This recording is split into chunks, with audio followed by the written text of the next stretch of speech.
Ok, donc voilà, salut à tous et bienvenue encore pour ce nouveau partage dans l'évangile de notre Seigneur.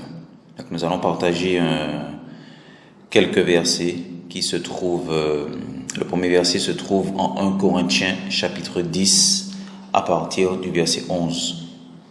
Seigneur, merci pour ta parole, merci pour ton nom, merci pour ta puissance, ta grâce, ta miséricorde qui nous tient, qui nous donne de persévérer jusqu'au bout, de résister dans les mauvais jours, de résister aux ruses du diable, de tenir ferme, Seigneur, dans la sanctification, dans l'obéissance, dans la confiance à ton nom et dans ta parole. Amen. Voilà, donc vraiment j'ai à cœur de partager avec vous ce que le Seigneur a mis sur mon cœur. Donc 1 Corinthiens chapitre 10 à partir du verset 11, il est dit « Or, toutes ces choses leur sont arrivées pour servir d'exemple et elles ont été écrites pour notre avertissement. Nous qui sommes arrivés à la fin des âges, que celui donc qui pense être debout prenne garde de tomber. » Ici, la parole nous enseigne que l'histoire d'Israël est un enseignement pour l'Église. Donc toutes ces choses leur sont arrivées à qui? Bien sûr à Israël. Et toutes ces choses doivent nous servir d'exemple. Et elles ont été écrites pour notre avertissement. Donc concrètement, il y a des choses, des faits, des histoires réelles qui se sont produites en Israël du temps de Moïse. Et la parole du Seigneur nous avertit que nous qui sommes arrivés à la fin des âges, nous qui sommes arrivés à la fin des temps, nous qui sommes arrivés à l'heure du retour visible, le retour proche, le retour certain du Seigneur Jésus, nous devons tourner nos regards pour comprendre et regarder comment le Seigneur a travaillé, comment le Seigneur a protégé Israël, comment le Seigneur a purifié Israël, vous voyez, et comment le Seigneur aussi a marché avec le peuple d'Israël. Donc c'est important. En fait, ce passage nous met en garde et nous avertit que, vous voyez, c'est écrit que nous qui sommes arrivés à la fin des âges, nous devons regarder aussi à l'histoire d'Israël. Parce que ça nous sert d'exemple et ça doit nous avertir. Et ce passage, vraiment, 1 Corinthiens 10, 11 à 13, correspond aussi exactement à ce que nous vivons avec cette pandémie de Covid-19. Dans ces mauvais jours, ces temps difficiles, ces temps d'oppression, de persécution, ces temps d'affolement, d'agitation, de peur, nous voyons que le Seigneur donne une promesse. Et ce passage, je nous encourage à le garder dans nos cœurs, à le murmurer, à le confesser et à demeurer en lui. Verset 13, « Aucune épreuve ne vous est survenue qui n'ait été humaine. Et Elohim, qui est fidèle, ne permettra pas que vous soyez mis à l'épreuve au-delà de vos forces. Mais avec l'épreuve, oui, nous sommes dans l'épreuve, nous sommes dans une épreuve, dans un test, dans un moment de purification avec cette pandémie. Mais avec l'épreuve, il préparera, alléluia, il préparera aussi le moyen d'en sortir afin que vous puissiez la supporter. Donc, bien-aimé, le Seigneur a préparé déjà la solution. Il a la solution dans sa main. Ce n'est qu'une question de temps. Le Seigneur, dans cette épreuve, prépare aussi pour son peuple le moyen de s'en sortir. Donc, il est de notre responsabilité de demeurer ferme dans la foi, de lui faire confiance, de continuer à rester dans sa présence, à continuer à chercher sa volonté et surtout à écouter, à discerner ce que le Seigneur veut nous dire dans ce temps de confinement, de persécution, de Covid-19, de pandémie qui frappe les nations. Alors, nous allons regarder donc rapidement Israël. l'histoire d'Israël, puisque la parole nous demande de considérer aussi ce qui est arrivé à Israël pour qu'on soit enseigné. Donc nous allons prendre Exode chapitre 10 au verset 11 et nous n'allons pas lire tout le chapitre, mais nous allons résumer, en fait. On va résumer le chapitre 11. Et nous voyons que dans l'entête du chapitre 11 de Exode 10, de Exode 11, nous voyons déjà le titre, c'est Pharaon méprise l'avertissement sur la mort des premiers-nés. Pharaon méprise l'avertissement sur la mort des premiers-nés. Ici, le peuple d'Israël demeurait en Égypte et le Seigneur avait averti que la mort allait frapper les enfants, le peuple en Égypte. Et Pharaon, qui était ce roi, un roi dur, un roi méchant, un roi sans affect, un roi sans pitié, un roi terriblement égoïste, il était le roi de l'Égypte et les enfants d'Israël vivaient dans ce pays.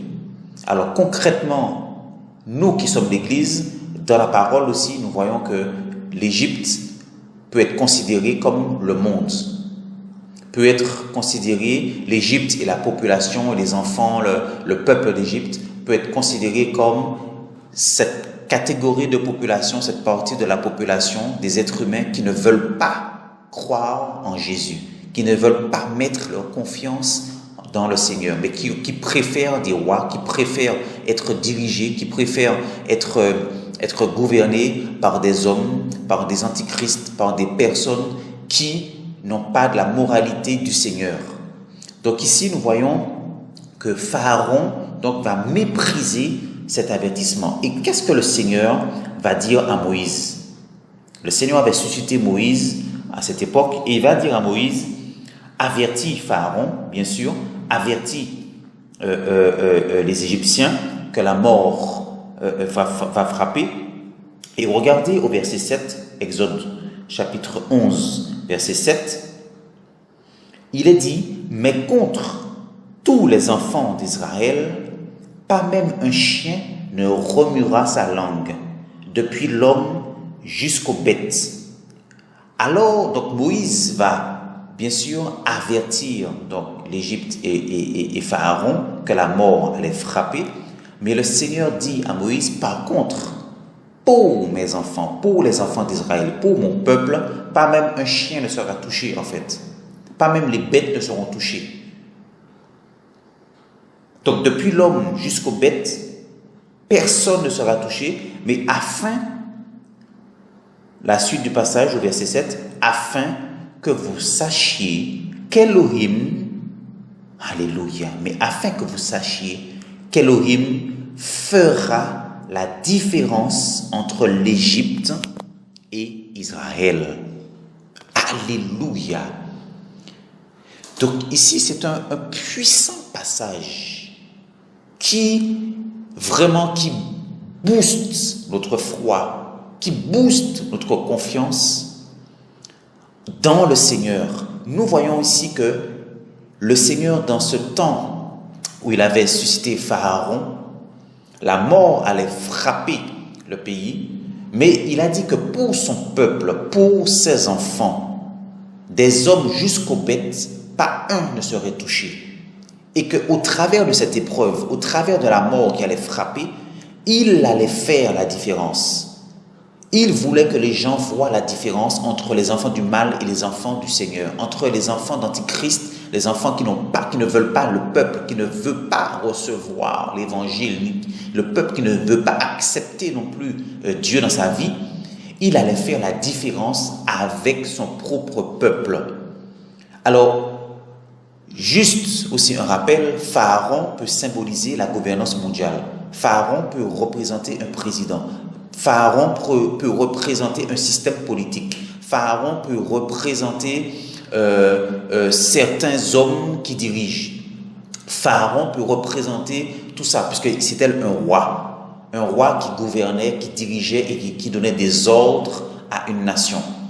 Donc, l'histoire ne fait que se répéter, mais ce que nous voyons, c'est la grâce, la miséricorde, l'amour, la fidélité du Seigneur dans cette épreuve. Ça, c'est le chapitre 11. Et quand on passe au chapitre 12, nous voyons que le Seigneur va donner d'autres instructions à Moïse. Et il va dire à Moïse, je résume le chapitre 12 qui est assez long. Si vous voulez, vous pouvez le lire. Mais ici, le Seigneur va instaurer la première Pâque.